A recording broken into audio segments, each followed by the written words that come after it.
নমস্কার, আমি শ্রেয়সী ঘোষ, আপনাদের সবার প্রিয় শোনেন। চলুন আজ আরো কিছু কথা বলা যাক।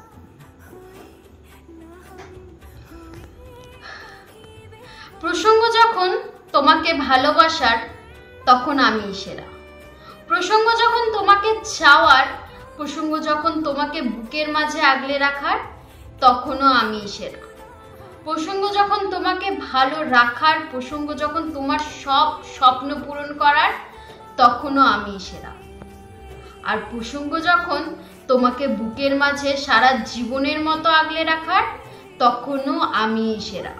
হ্যাঁ, এই সব কিছুর দিক দিয়ে আমি সেরা। তবে সেটা শুধুই আমার মধ্যে।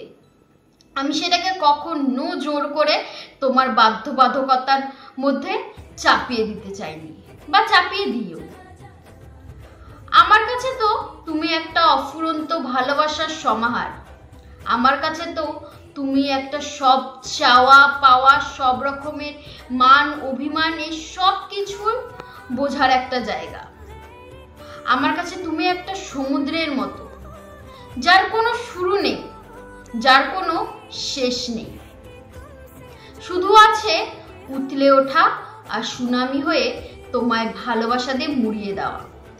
আমি জানি না আমার এই সামর্থ্য আছে কিনা সকলের সামনে তোমাকে নিজের করে পাবার, তোমাকে নিজের করে চাইবার, কিন্তু আমি আমার মধ্যে তোমাকে সারা জীবন চেয়ে যাব, সারা জীবন রেখে যাব। হয়তো আমি এটাও জানি যে আমি বামন। আমি হয়তো বামন হয়েই চাঁদে হাত দিতে গেছি, কিন্তু কি আর করি বলো, চাঁদটা যে আমার খুব বেশি পছন্দের।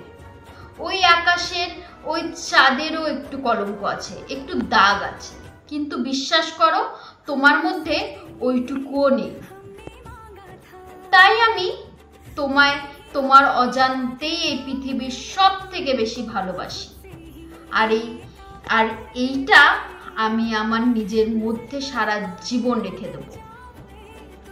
তোমাকে পাওয়ার ক্ষমতা যখন আমার নেই, কিন্তু তোমাকে চাওয়ার ক্ষমতা আমার আছে।